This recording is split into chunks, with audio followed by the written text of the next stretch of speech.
Koe nei tērā kua karangahia e te kāwanatanga kia whakamana i te pire whakatau kreme mo Ngā Hapū o Ngāti Ranginui. E hara tēnei te whakamutina ko tēnei te tīmatanga o tēnei huarahi a whakarauora i tō mātēnei ahurea, tō mātēnei reo, tō mātēnei hitoria. I runga i te manako, te whakatauki me ki i te ngaro Ranginui ka kitea, ka kitea, ka kitea. He tini ngā kroua me ngā kuia o te iwi kua riro atu ki te pō. Nā rātau tēnei hikoi i timata e ai ki te hiamana o te iwi o Ngāti Ranginui a Charlie Rahiri. Kia maumahara ke au i ngā kuraua, ngā kuikui, rātau tēnei huarahi i para mō mātau o Ngāti Ranginui te whai.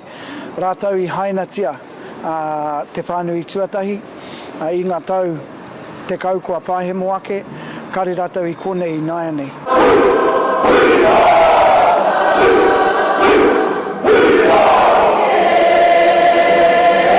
It's a very emotional time, of course, because people who have been involved over many years have lost many of their loved ones along the way. But it's also a great celebration to finally get to this point. I firmly believe that the opportunity here is for Ngā Hapū of Ngāti Rangi to enter a golden age in the years ahead. And Mr. Speaker, I commend this bill to the House. Nō reira, tēnā koutou, tēnā koutou, tēnā kātou katoa.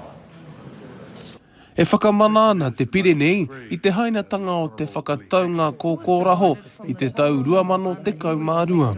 Ko e tehi o ngā hua ka puta, ko ngā whakamahi a te krauna, he whakapāha, whakatika a tikanga, a ngā kawa mahitahi a Ngāti Ranginui me ngā tari kāwanatanga. Reading the historical account of the Haupatu and the loss way back in the 1860s and 70s, and then waiting, trying decade after decade to get a resolution to those claims, and now finally we're getting there. Ranginui maranga mai. Maranga mai. This treaty claim mustn't be in vain of the many that didn't see this claim go through. Our mokopuna, who are not yet born, we must declare to them that we will never be silent in this house. He rā pai tēnei.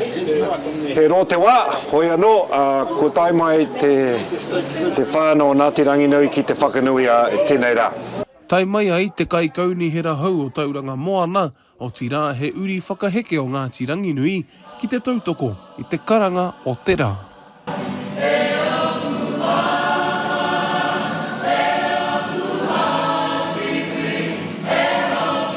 The question is that the motion be agreed to. Those of that opinion will say aye. The contrary no. The ayes have it. Ki te whakapiki nā mea katoa te iwi o Ngāti Ranginui, tēnei kaupapa, te rohi o tauranga moana, te wairua, te hauora, nui te kaupapa o tēnei piri. Ko tā mātou he titiro whakamuri ki te ao ngā tīpuna, ki ngā mamai, ki ngā tāmitanga o tērā ao. O tira he anga whakamua, ki te anamata he pipiri ki ngā taonga, o tua whakarere, mā koe mate a moa e rā ko rangata whito. Kua tutuki te hiahia Ranginui, mo tēnei kai mo tēno hari kua te ngākau mo Ranginui, waku hapu o ku marae, nā te mea i te nuinga o te wā, kai te mahi a hau i runga i oku marae o Matapihi.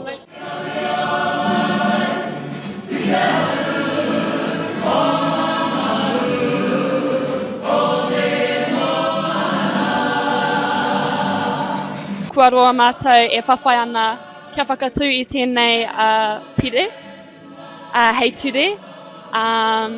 E kawe ana mātou i ngā kaupapa kia whakatinanahia i ngā wawata o mātou tūpuna o rātou kua wehe ki te pōhoki.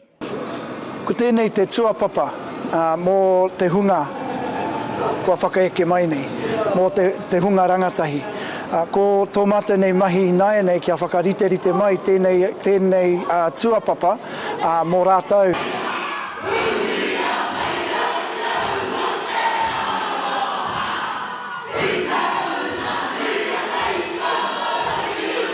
He rā tēnei kua roa rawa, tēnei iwi o te moana e tatari ana. Ko te mahi I nae nei, he whakarauora I te oranga tunutanga o te iwi, hārea ke nei.